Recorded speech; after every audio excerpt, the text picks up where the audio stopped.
Welcome to the MTP Podcast, a podcast for health professionals and the wider community. We'll explore diversities in health, ask some hard questions, and have some honest conversations. My name is Archie. I'm an EP based on Sydney's Northern Beaches. And joining me as always is our health business owner, Andrew, who is halfway through thinking about asking a question to Luke Kane from MTP Health in St. Leonard's and Forest.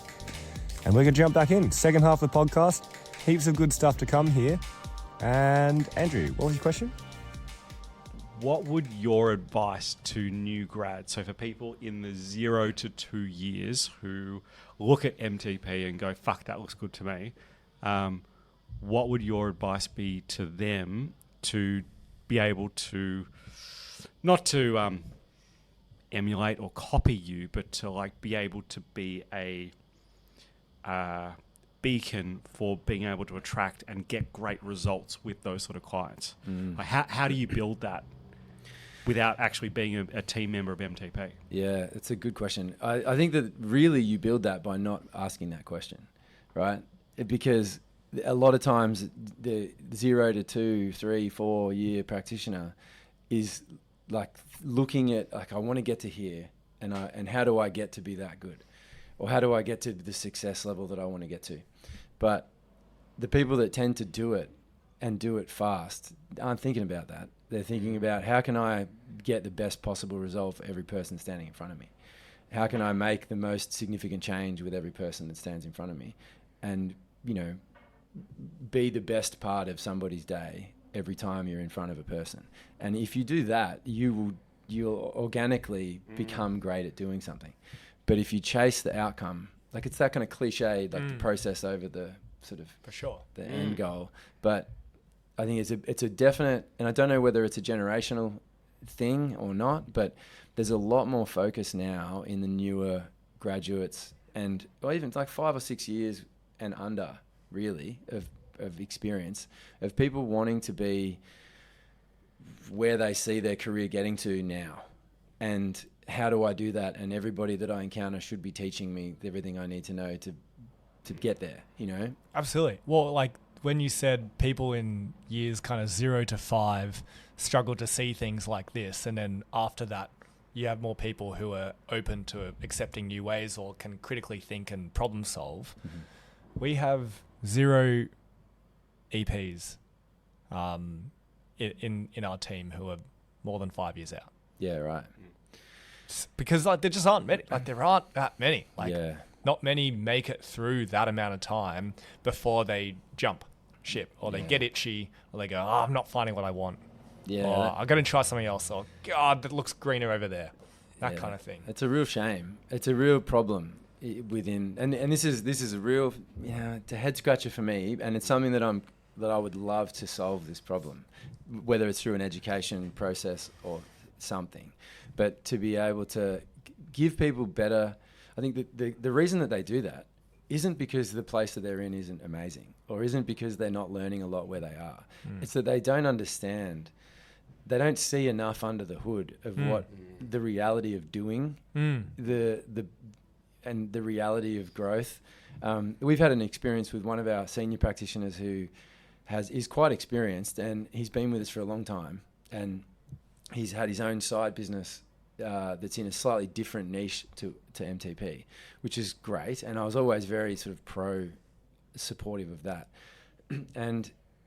But it's been a real eye-opener for him, I think, the journey of having a business side hustle, in that like when the door closes and you're sitting on your own and there's nobody to tell you what to do, that is building a business. That you are the person that makes all of the decisions and makes sure that you do all the things you need to do to make a difference and progress things forward, and nobody's going to tap you on the shoulder and say, did you get that thing done? You know? Like it's just never happened. And I think that, you know, the experience of being a new exercise physiologist is that there is no well-defined career path for an exercise physiologist. No. I think we're probably in the, oh no, you're younger than me, but we're probably in this age bracket of EP. Yeah, really? I reckon. Okay, right. You're both going to say your age in 3, 2, 1. 43. There you go. Good. Yeah. Good. Yeah, yeah. It's the I look- first time I look Andrew's older. been younger than anyone. Oh, really? On this podcast. I'm so glad I could Yeah. be that guy. Thank you. You are the grandfather. You are the grandfather Grandfather of of EP. EP. No, I don't know Okay, about that. there You we can have the go.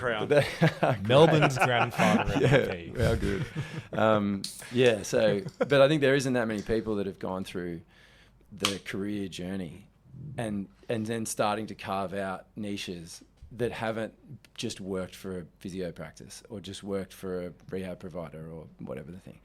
So I think as the profession grows and there is more clearly defined pathways for people, then people will get better at following those pathways.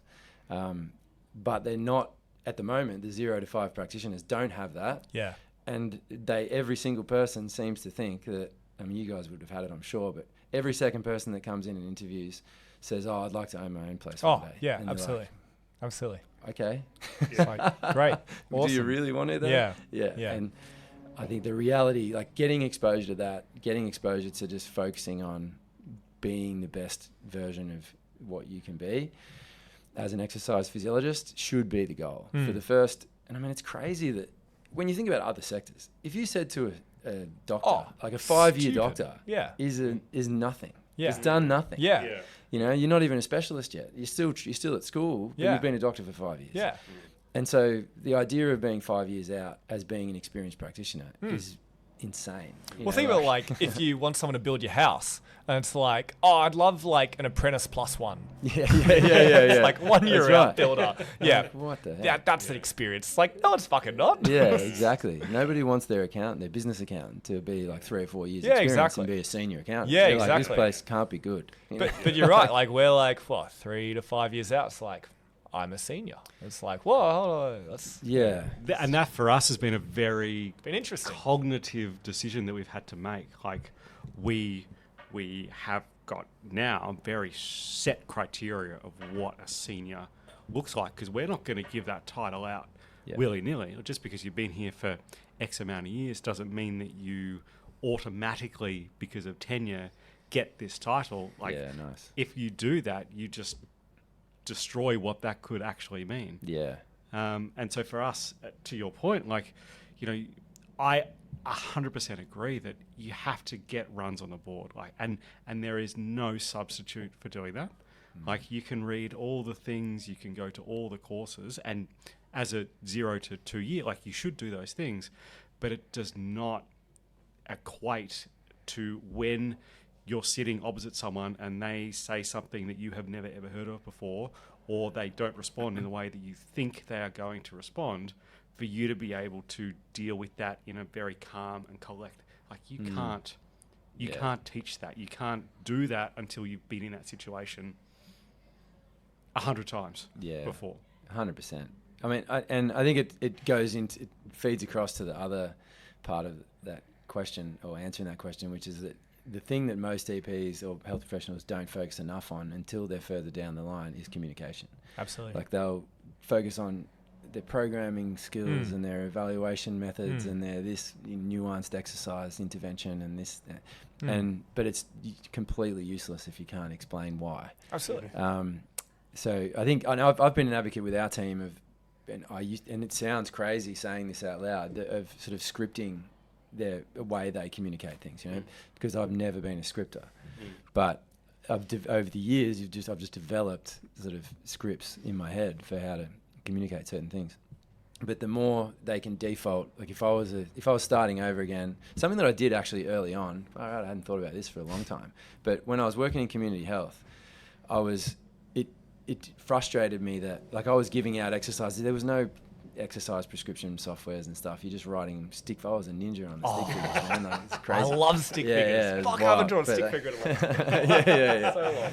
But like those, coming up with like, how do we progress an exercise, and rather than just looking in a sports medicine book or whatever, it was going, well, I would just come up with a fundamental movement and then had this spreadsheet where I listed pretty much every single iteration of every single movement pattern I could think of, and all the breakdowns of from the most complex to the most fundamental and all the branches. And it just gave me this big database to kind of think through of where it fit. And that was sort of year one. my first year of being an EP, and I don't think I ever looked at it again after that first year. But it just got me. So doing stuff helpful. like that and spending time on the unpaid work of getting better and building a foundation of knowledge on how to communicate, how to sort of navigate problems with people would be the only thing someone 0 to 2 should be really thinking about. And then after that, they'll start to just progressively stack skills on top.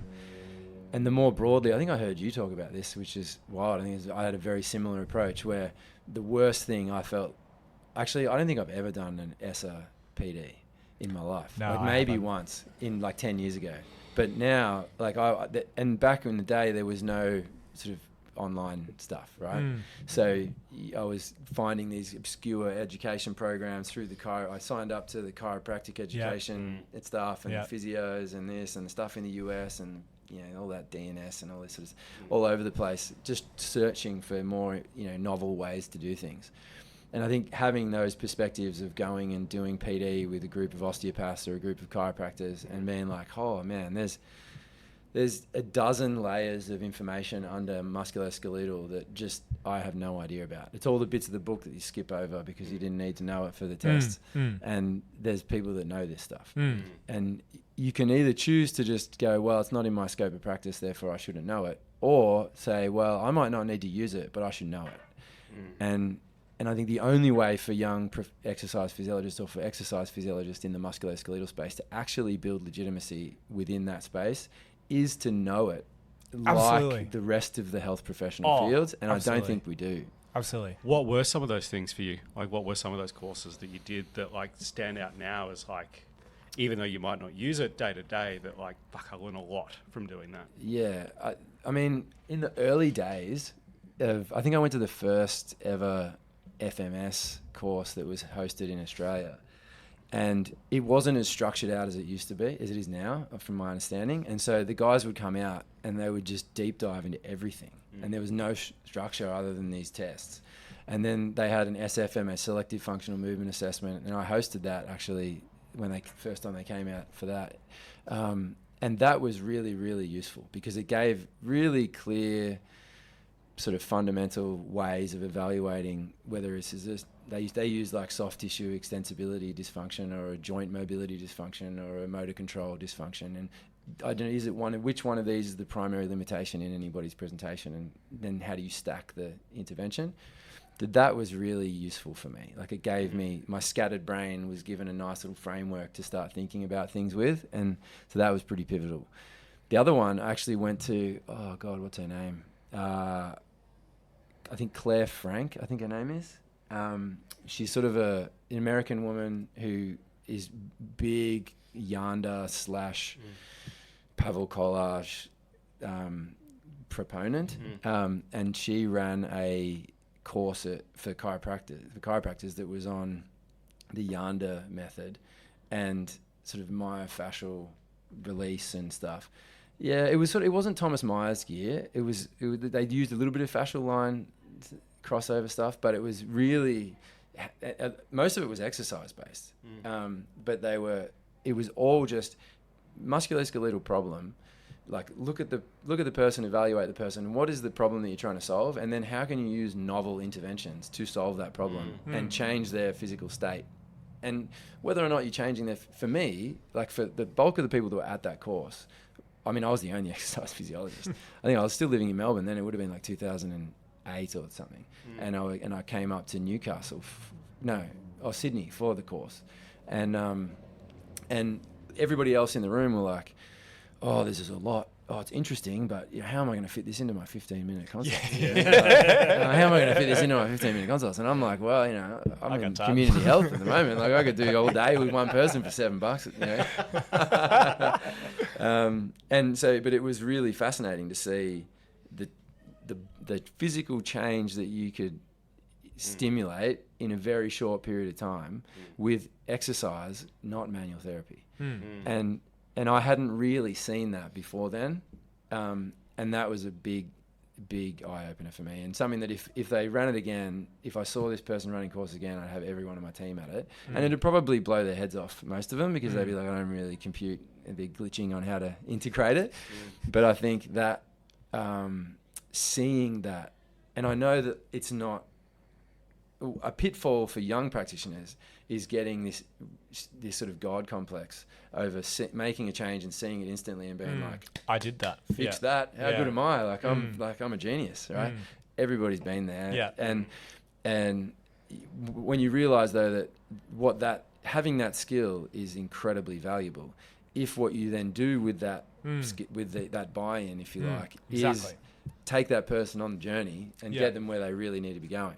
But if you just use your magic hands to release their, myofascial knot, or whatever garbage they're proposing, that you'll then fix them, and that's not the case. So. No, exactly. Like you got to use it to then open up an area so you can have a conversation about like, this is what's going to work for you. Like you need to do these things. It's like, oh, well, now I trust you because you showed me this thing, or because you talked in the language that my chiro talked in, and I trust my chiro. So it's like, well, you must know things like they do. It's like, great. Well, I just said manipulation or dysfunction of pelvis, and you're going, wow, it's like the same shit. Oh my god, you know everything because they know everything. It's like, wow, well, do exercise with me. Well, that was like ART was like that for me, where I went and did all those ART courses, and there's lots of people getting around that were just like, that was the magic solution to everything.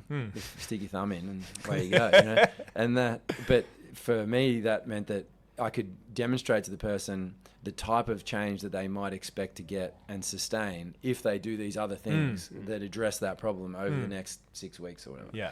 And that was super, super helpful for that, training. And I think that with exercise physiology, the more courses that a young EP could do as they build their skill set that gets them putting their hands on the person, the better. Because absolutely.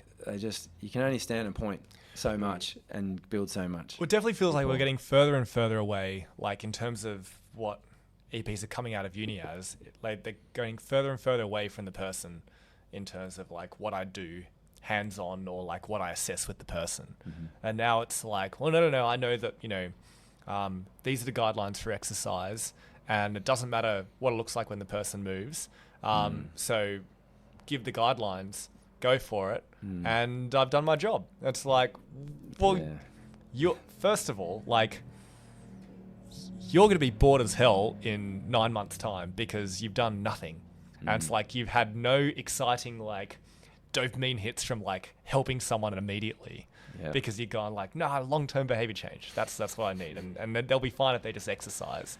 And I've given them the guidelines, so they'll exercise. It's like, you'll be done. And I think that might contribute to people not staying in profession for a long time, because the exciting parts of like being in healthcare where like people go, oh my God, that felt amazing. Like you lose that. You don't get that. Yeah.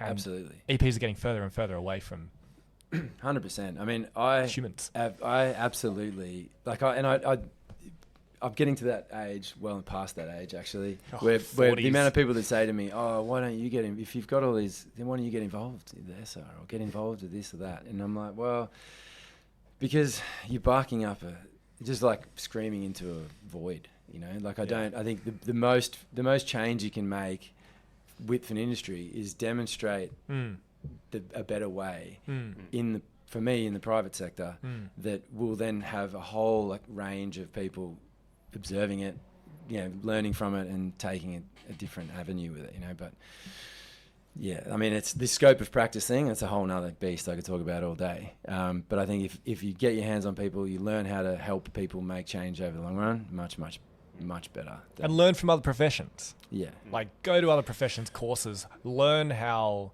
osteos and chiros and physios speak and do things, because every fucking client you've seen has seen those people before.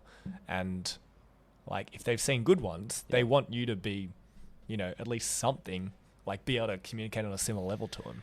Well, that's the key, what you said right there, like being able to communicate on a similar level. And I think that most places, anywhere that a new EP graduate will go and work, is going to have other health professionals there.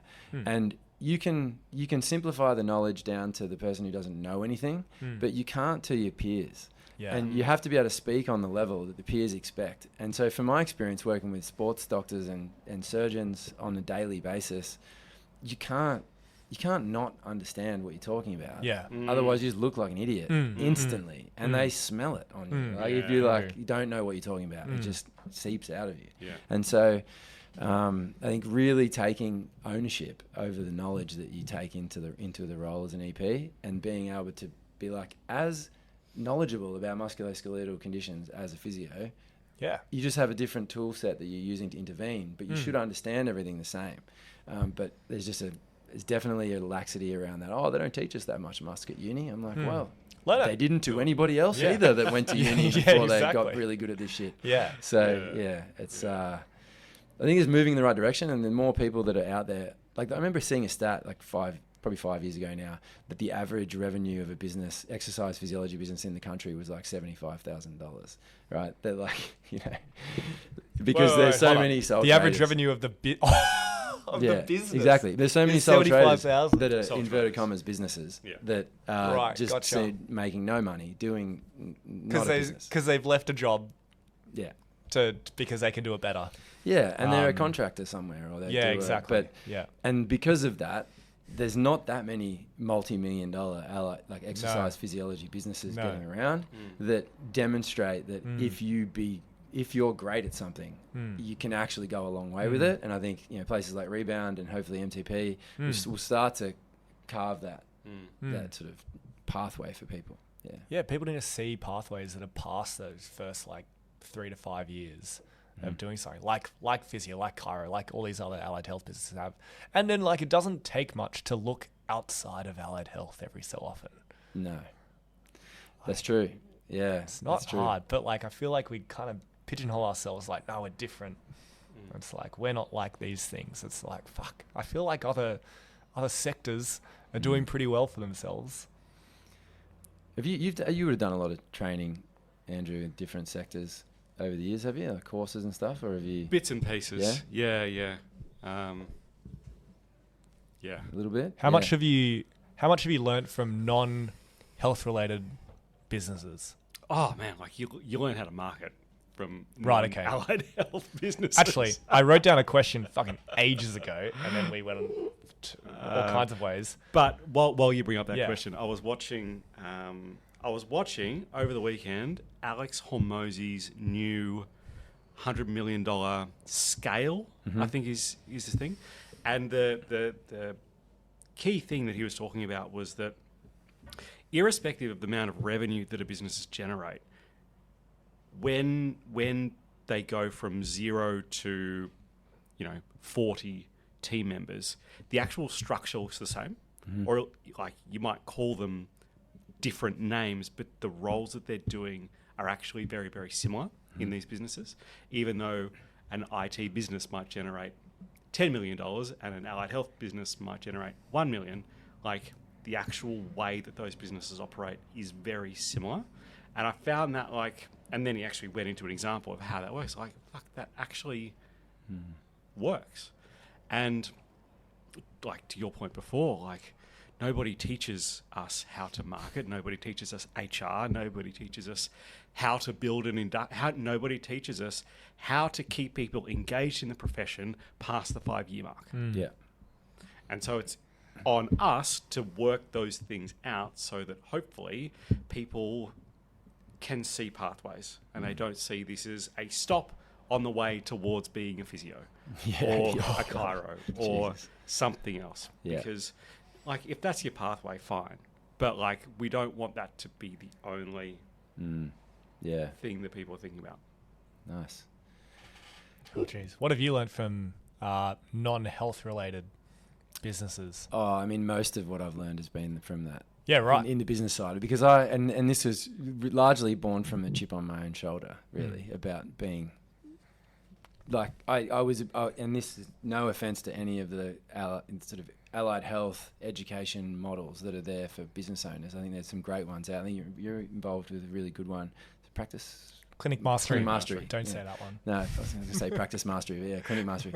There's really great ones out there, but for me, in my head, I was always like, well, I don't know of any practices that have done anything that blows my head off. You know, like maybe the Ramsey Group. That I'm like, okay, if they ran a course, I'd be like, all right, let's go and talk about how you got from startup to scale to where you are. But going and learning from people who have grown and sold or grown and like expanded to hundreds of millions of dollars or more businesses, it is, okay, that really interests me because I'm like, you're doing things on a level that just is out of the realm of what I do. And if I can learn something from that, then I'm down. And so I kind of went into a business training program that after a lot of resistance to it, in one that was specifically for businesses. It wasn't for any type of business. So you were there with all sorts of different, industries, people doing web development and IT and mining industry stuff and like a whole range of tech companies, anything. And so, to learning from those people and learning that, the structures within a business, sales, marketing, finance, operations, people, they're all the same buckets within an organization, no matter how big they are. What changes is the amount of nuance within those and the communication channels within those organizations and how they cross over and all that. And so, the bulk of what I've learned, and I spend all of my time listening and learning to other external, like Hormozy. I like his stuff from a marketing and sales perspective. Obviously, Gary Vaynerchuk and those. There's lots in that space, but then there's a lot of systems-based people out there that you can learn from.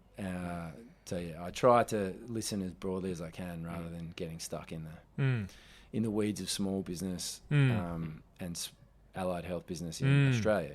Too small. Well, the way that I think about it is that if you're a practitioner and you're talking to a client about their problem, you need to be like at least 3 or 4 levels ahead of their knowledge in order to be able to communicate effectively to them. So if you have a $1 million business, then learning from somebody that's got a $5 million business is sort of like, well, that's almost within reach. Like learning from someone who's got a 10 or a 20 or 8-figure business and up. Well, then, okay, now you've been through this phase and you've blown the doors off this phase to get to the next bit.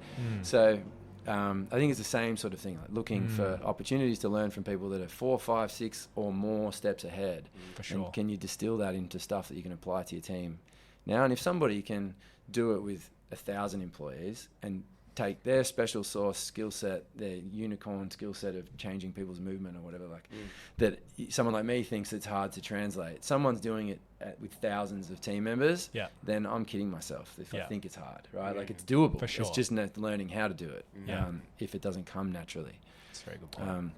And in business, I think in small business especially, the hardest thing to sort of navigate is that you have to be good enough at everything to move forward so that you can get to a point where you can start to hire people that are actually experts in niche areas to then level you up properly. But getting yourself good enough is the number one challenge. And I think why most places go, they start off and they're good themselves, they do a really good job on their own, they build a customer base, they add a few practitioners, they go, I'm on a good thing here, I'm amazing. And then let's add another place or another, and then they go, geez, this is been very hard. And I'm like, I can't really treat patients anymore. And maybe if I just draw it back in and just keep it small and stay here, then it's easy to control because it's what you know. They're not actually stretching themselves to get better at being a business person rather than being a practitioner.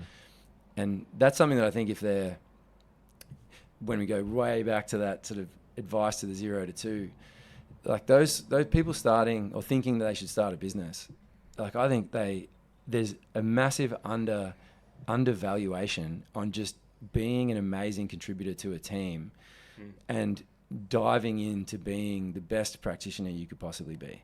Like, I think and you would probably be the same, Andrew, that if I was like, you know what, business isn't for me, I'm just going to spend all my time continuing to be the best possible EP I could be, God damn, I would be exponentially better than I ever got to, because the last 12 years would have been purely devoted to that.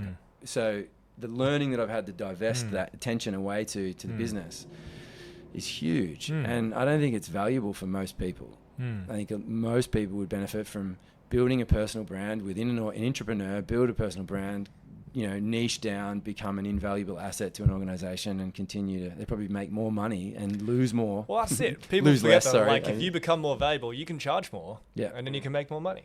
Yeah. But people go, it's like, well, no, I'm already got a full caseload now.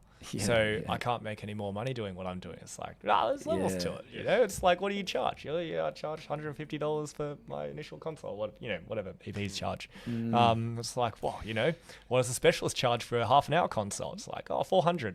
It's like, right. So, how can you bridge that gap a little bit with your knowledge and become that valuable? It's like, then I can probably make more money, can't I? But I think even there's a limitation, and it's no offense, but there's a limitation in that thinking around the value that I have is purely attached to the time value of a consultation. That someone who becomes a niche specialist in an area, who has a following or a reputation within an industry, as someone like the Mick Hughes is probably a good example. The guy's been a physio his whole life. Like, all he's done is be amazing at becoming a great physio around ACL rehab. And devoted his life to that. And then as a byproduct, he now has a reputation, a value add to the industry that is way bigger than a $250 consult or $150 consult. And he would be now in a position to cash in on that. But he also hasn't had necessarily the investment of starting a business and losing a skill set and developing other ones and all of the stuff that goes with it. So I think you can, if you really become what's the thought leader, for lack of a better term, within a niche area, within exercise physiology or within a health profession, it's way more valuable than the consult rate, for sure.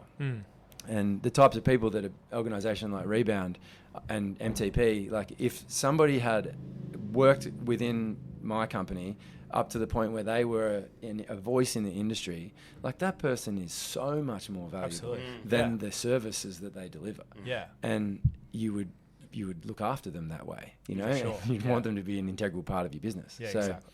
I think it's a pathway that people should probably explore more often. Yeah. So perhaps people getting a little too varied or diffuse in what they're trying to focus on or be good at, and not focusing enough on a couple integral skills or like valuable things that they could be doing. Yeah. Over a longer period of time as well, not having as short of attention span. It's like, next thing. Done this for a year. Next thing. Done this for a year. Next year. Yeah. Okay. Well, you think I use the surgeons as an example, right? Like, if you're a knee surgeon, you've been a doctor for a decade, and then you've spent your whole time niching into the knee, and then they still spend the rest of their career getting better and better and novel approaches of trying to how to intervene with the knee. With one joint, if someone walked in and say, I've got a problem with my wrist, they're like, like, go somewhere else. Yeah. I can't help you. I know exactly. About that. Whereas if someone walks in with an exercise physiologist and you're like, tell me about all of your problems. Yeah. And I can help them all with my exercise. Yeah. And you're like, but you don't actually, and in our team even, I say to them all the time, like, how well do you know the knee? Like, because we do a lot of hip and knee stuff, right? Like, what are you most comfortable with? And they go, knees. I'm good with knees. I'm like, okay, sweet.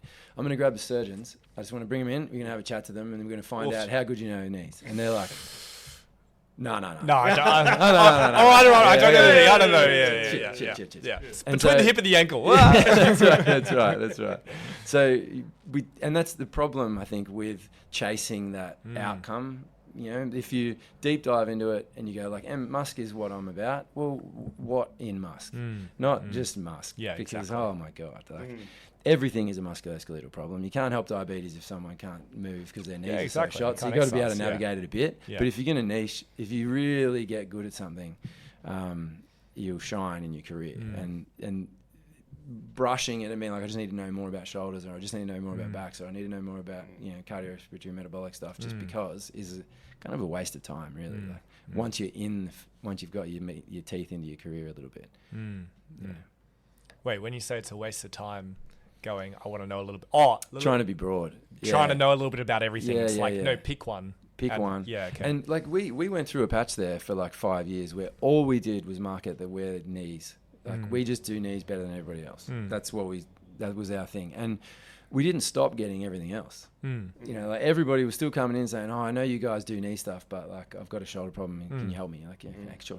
And so you don't lose traction by narrowing your focus. If anything, you gain traction because you get more credibility in something versus being a jack of all trades and master of nothing type thing. Yeah. But it's more the concept of thinking about your learning as being this never-ending pit of opportunity, exactly, in a very narrow space. So if you try to be if you try to be the best exercise physiologist you can be, well, that's kind of meaningless. You kind of need to be the best exercise physiologist at something, because there'll be much better ones in mental health and much better ones in something else that you don't know about. And so finding that thing, try everything at the start, learn as broadly as you can, and then start to narrow your focus into what you really, if you could only see these two things every part of your day through the day, what would you be happy with seeing versus drained and wanting to go home and bang your head against the wall? Then deep dive into that and just look for opportunities to get better. And then you'll succeed. Like you'll be amazing and invaluable, and people will refer to them and then be looking for ways to get rid of their clients to other team members or other people, rather than, you know, saying they're great but not actually seeing that many people. Give you Insta famous and have no patience. They make really good reels though. You know? Yeah, they make really good reels. Yeah. Nothing that really got me going over. I'm at peace with it now, but for about 5 or 6 years there, like every new graduate coming out of the uni and doing a course and then sharing their knowledge with the world through social media about everything they learned on the weekend used to do my head in. I'm like, every person that's actually good at what they do is too busy being good at what they do to be making these freaking videos. And in the years gone past, all of the guys that were amazing, like level practitioners that built followings online had spent 25 years being amazing first, you know, rather than and then the online community evolved. God damn. But it's the new way. It is the new way. Everything, the timeline on everything now is just like, or the expectation on timelines now is just shorter.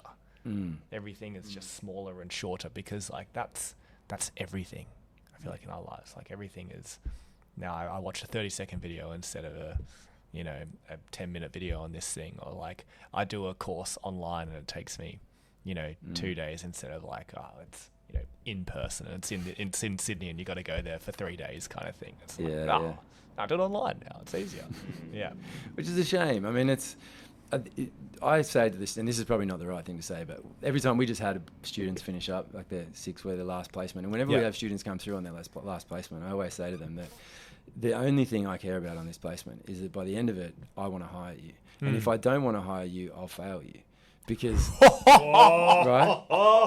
Because if they're going to represent me in the next 3 months after they finish, and I've spent a lot of time, and Andrew's, the people out there that spend a lot of time, bashing down walls to build some legitimacy, and these guys are going to walk out and represent us in the industry, right? That's an EP, And so I say that to them day one. We're recruiting at the moment, and you look at CVs of new grads, and all they've got on their CVs where they did placement, right? And so if I see rebound on that CV, I want it to fucking mean something, and not just be like a. Oh, 100%. Yeah, you got through, no worries. But also, 100%. It shouldn't be all that's on your CV. And, like, that doesn't stand out because I've read a couple today that, like, here's my experience. And it's 4 things. And it's 4 clinics that you see. And one of them's Uniting. And one of them's, the student clinic at their uni. It's like, great, cool. So you know what every other fucking person in your course knows. It's like, you don't stand out by writing that you went to your student clinic. I don't even fucking care. Or like that you went to your student clinic because you had to do that. You had to. You had to. It's like, what have you chosen to do in your spare time to be more employable and be smarter and like show that you care about learning about EP? Well, one of the things that you did, Archie, was to actually do I went to a fucking professional development courses in your 4th year. Yeah, right? And absolutely. so when you see that's like, yes, you went and did your placements, but you also went and did courses that 1st and 2nd and 3rd year people are doing. I asked my supervisors, like, what courses have you done? Which ones are good? And then some of them said, do this course. I was like, great, I'll do that course. And it's like, what podcasts do you listen to? It's like, these ones. Like, okay, great, I'll listen to those ones. Like, who do you follow? It's like, these people. Oh, great, I'll follow those people. It's like, what do you want me to do? Like, I want to learn shit so that I'm not just... Because like, you're a student, you don't feel like you know enough. If you go finish day at placement and you go, I nailed that. It's like, I knew everything. It's like, yeah, I could do what they do. It's like, fuck, you're not learning enough, or you're not trying hard enough, or you don't have high enough standards for the care that you want to give, I think. And I think that's the same for like any practitioners as well, that if like you see people and then get through the day and go, you should probably open your second beer, Luke. I'm behind. Yeah, oh my God. Yeah, well, you've been talking. If you're getting through your day as a practitioner and going, I did everything perfectly, it's like, fuck, you're probably not critical enough of what you're doing. And 100%. yeah, you're missing like lots here, and you're not thinking about what you're doing enough. You're not thinking about what value you could be providing, or you're not looking outside of your own little bubble about what you're doing and seeing what other people are doing that you could be doing better. It's like, I'm a big, people like yourself who they've gone above and beyond, if you like, to try and build the skills you need to get somewhere with it, right? Like, I think I'm a big proponent of people not going straight into private practice out of uni, not because there's any inherent flaw, but it's much more variable in terms of the support network you get built into your job. There's very few places that have good training and development programs for people out of uni, and there is, for better or worse, a financial component to the role. Like, you need to be viable. And whereas if you can learn in an environment where there's no requirement of financial viability, you can be a sponge for the critical time, and then you can go external. So, yeah, I mean, we have people that are practicing. There's one guy who has worked with, he's not an exercise physiologist, but he was a patient of mine, and he'd done an exercise science degree. And then he approached me when he was like, I'll come and work for you guys for nothing. I just want to be around it. I want to learn from it. I want to get as much insight as I can. And if I can help, great. And I ended up giving him a role in sort of marketing and business development, and he was invaluable. And now he's gone on to work in a marketing industry. Like, he's working in an agency, consulting to them, and he's got his own side hustles. And he still contacts me and offers his services to just help us continue to grow. Awesome.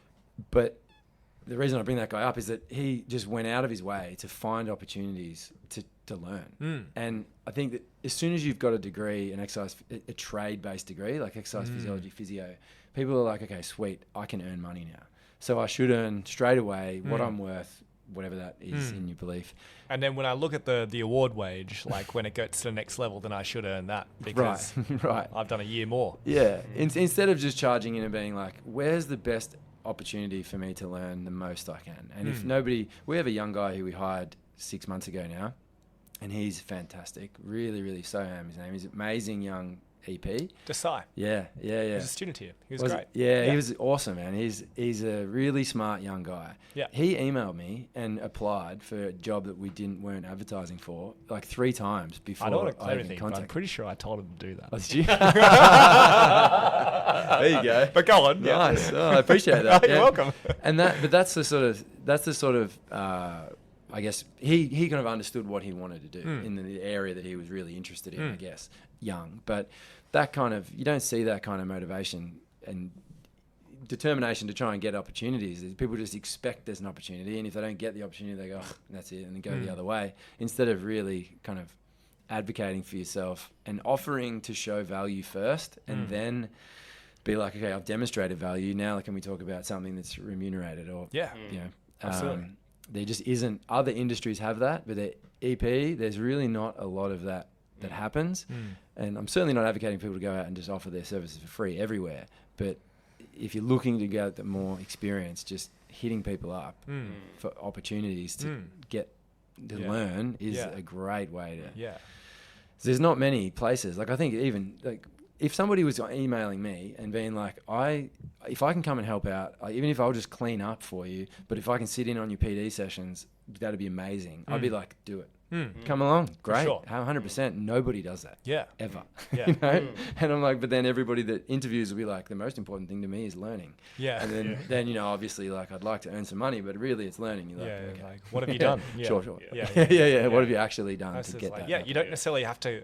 You don't necessarily have to like go and offer your services for free, but you've got to know that like that's what people are willing to do who are learning really well and doing well. It's like they probably are also willing to do that, so you have to be willing to do it. 100%. Yeah, you've got to be able to. You've got to be willing to put yourself out there to be really, really good. Yeah. You can't. You're not going to become really, really good by just learning what you learn at work and having conversations with your team. You may have done this, I don't know, but having conversations with your team members that are reaching that point where they're always wanting more from you, and you're like, look, it's not my job as an employer to educate you. You need to be educating you, and we'll teach you how to be the best version of an MTP employee that we can teach you to be, but you're responsible for your learning. Like, go out and learn from other places and other education streams and whatnot. Otherwise, you just get stale. And I think that kind of people jumping at that 5-year mark happens because they're not doing that while they're working with you. So then they go, oh, I need to learn something new. I'll go and get employed somewhere else and they can teach me things now. Sure. And you're like, instead of go out and learn shit while I'm paying you in your own time and then bring it back to the team and that'll be so valuable for everybody that we can continue to progress you along the way. Yeah. Or go pay an expert in your field to teach you more about the thing you want to learn about. And it's like, I'm sorry, like I'm not an expert in the thing that you want to specialize in. It's like, find one and pay them, then learn more about it. It's like, that's great. But like, absolutely. Well, strap yourself in if you get to the point where you're running a business and you're paying for business education, because that shit is expensive, man. You think it's expensive? You're like, pay hit. Like, good lord. Like, yeah. That's a laugh from a man who's doing it. So true. Yeah. Very good. There's no change out of 6 figures once you start going down that path. Like, it's crazy how expensive it gets. But yeah. Why not? You're going to start, paying for my business education, Andrew? What's going on? No, I don't want to. Yeah. No. I'll pay. That's fine. Oh, dear. How are those beers going, fellas? They've gone down quite well. Gone down quite well, yeah. Okay, the question... question I was when you asked another question half an hour ago, I was like, yeah, after me, I'll get that one. Yeah. We might finish on this one as well because it's 7:30. I want to ask both of you, it's like how, and this is very more back to small business space in EP, how much have your previous referral pathways or your referral pathways changed from how they used to be to how they are now? And how you generate new referral pathways now to how you used to generate referral pathways. I don't know who wants to go first on that. I got some beer to drink here, so you better. Yeah, you better catch up. So how you used to do it to generate referral pathways to how you generate referral pathways now, is it different? So I think we've gone through a bit of a growth thing where at the beginning, it was all reliant on me. And then as the team grew and as people's interests grew, we tried to do so many, many different things. And where we are now is about choosing the things that we are wanting to do incredibly well. So we're actually shrinking the amount of things that we're doing and doing those things much better. What that means is not like it's we joke around here about client experience, but like actually making that an integral part of what we do, how we train people, and what journey we want our clients to go on through their experience with us. So referrals, and I think this is true whether you are a sole trader, whether you're working with somebody else, or whether you have a big company, referrals come from just doing fucking good work. You can't scale a business from 0 to 1 or 1 to 10 or 10 to 100 if you're doing a shit job. It doesn't work. So to Luke's point, like you bring value to a business when you are able to improve the systems and the structures and the processes that a business does. And how businesses scale is that you end up having not just one person that does that, but 2 or 3 or 5 or 10. That's the opportunity that comes through investing in team in the long term and being able to really knuckle down on things that you do incredibly well. Because then when you've got a handful of people that do that, there are your referral streams. It's not just reliant on one person that does that. It's spread out over a few. So I think what I see in working and consulting from a business side of things sometimes is that people take this very scattergun approach, right? They think, like NDIS, that's good, let's do that. Oh, look, like, you bill $190 or $167 an hour. Fuck, like, that's more than I charge privately. Let's do that. It's like, well, that's not the best fucking way to make... Like, you don't know how to work with those people.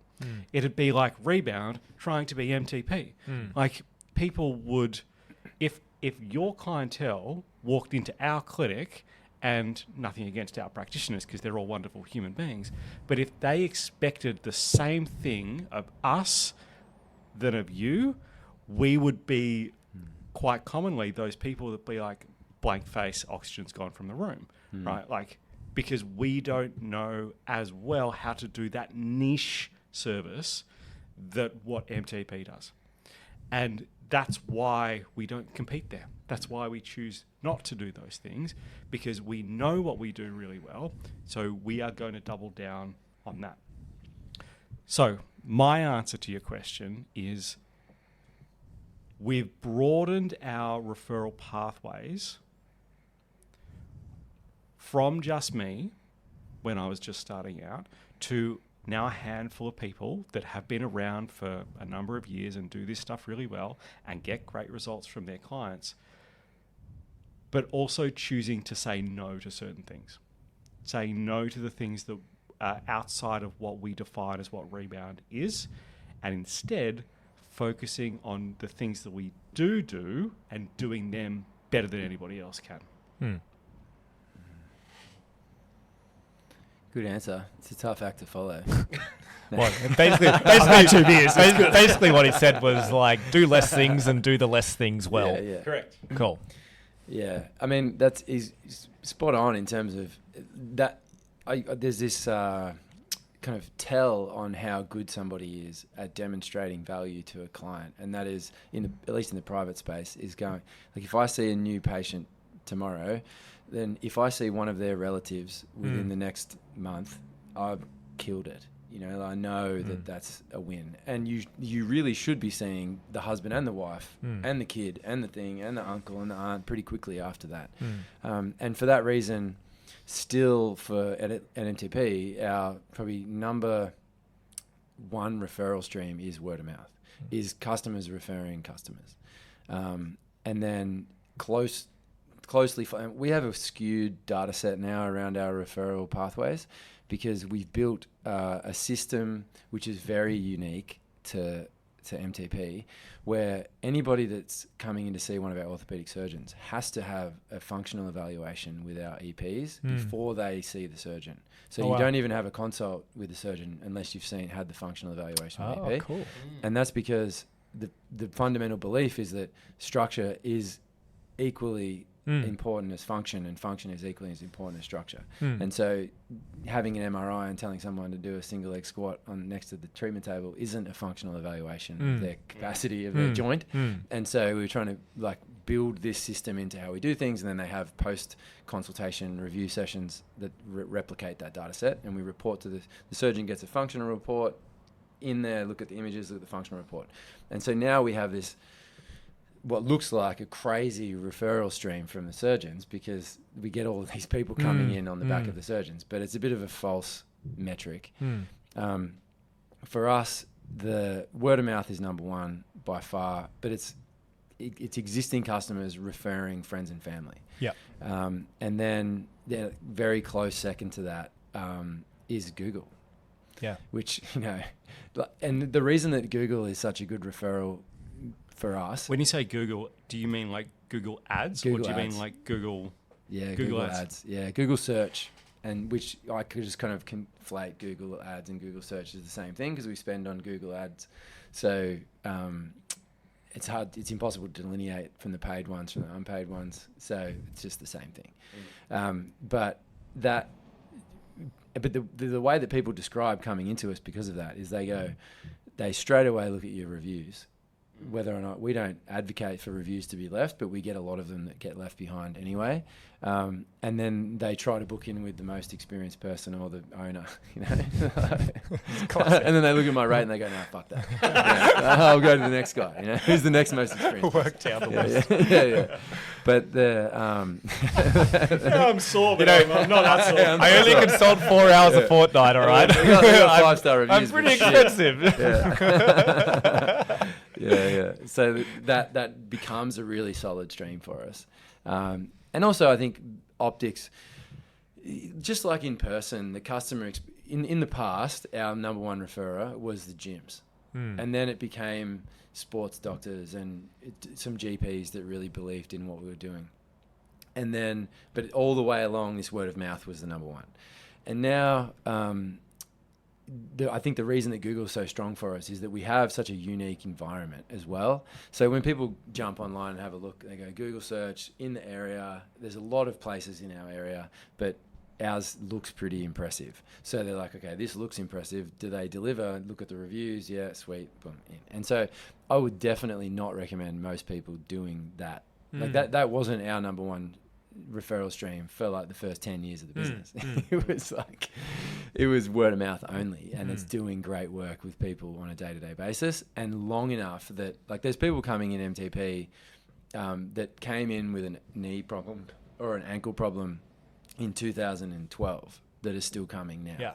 And so if you've got people that are there that feel like family, but they're paying for that access and the evolution of the access, like we charge a lot more than we did 12 years ago. And the group services, we charge a lot more than we did 12 years ago. And people still keep coming because they believe in what we do and they trust our judgment on their care. So I think that has to be the priority for people starting out. And then at a certain point in time, you're battling against size of other people. Like to get eyeballs on a business in a musculoskeletal space especially, there's all of the physios, all of the chiros, all of the sports medicine centres and all of that are out there in the market with you. And so for us, it's important that, and for me, it's super important that our approach to it, and it being exercise physiology founded, which is pretty novel to have this sports medicine ecosystem with all the doctors and everything there. That's the CEO is a exercise physiologist, that people know that's there's an opportunity there within the healthcare space for exercise physiologists to be leaders within the space. And so then digital marketing becomes an important part of our referral stream because we need people to know about us in order to get that message out. You can be great and modest in size and small in size, but without really doing much from a marketing perspective, social media or paid media. But to really kind of level up and go to a different space, you need to invest in your advertising, and that's where we're at. So the Google one's a big one for us.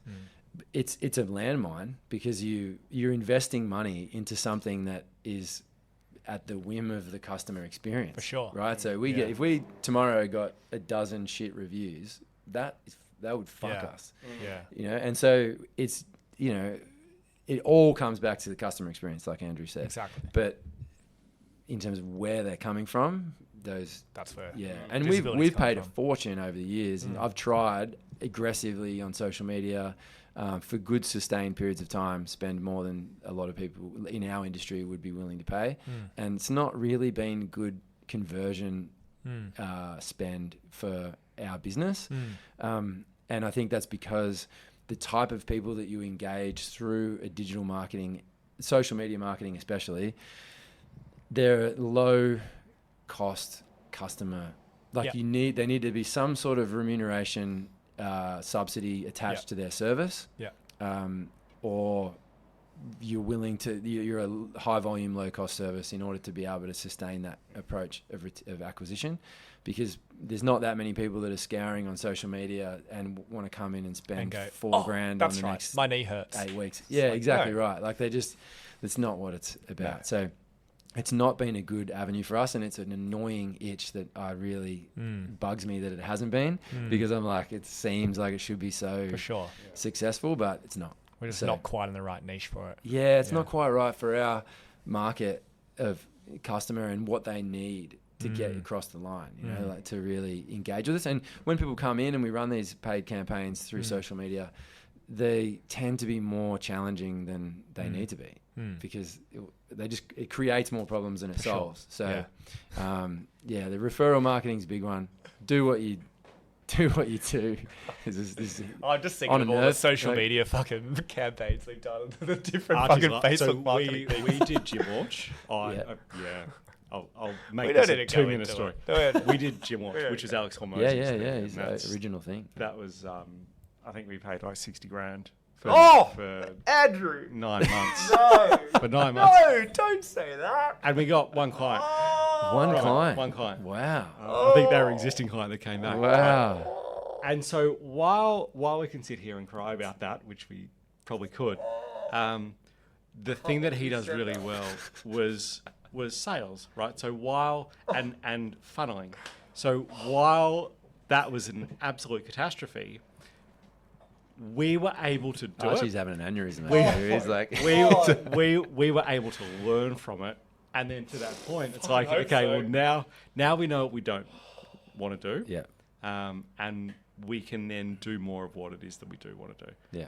Um, See, this reaction from you, like a very senior person in your team, is a good example why most small business owners shouldn't talk about what they spend on ads and outgoings for training. I don't want to hear any development, more and- about how much money you guys have spent on things Yeah, that didn't go well. It's sickening. I don't want to know. and this is the Yeah, problem, yeah. right?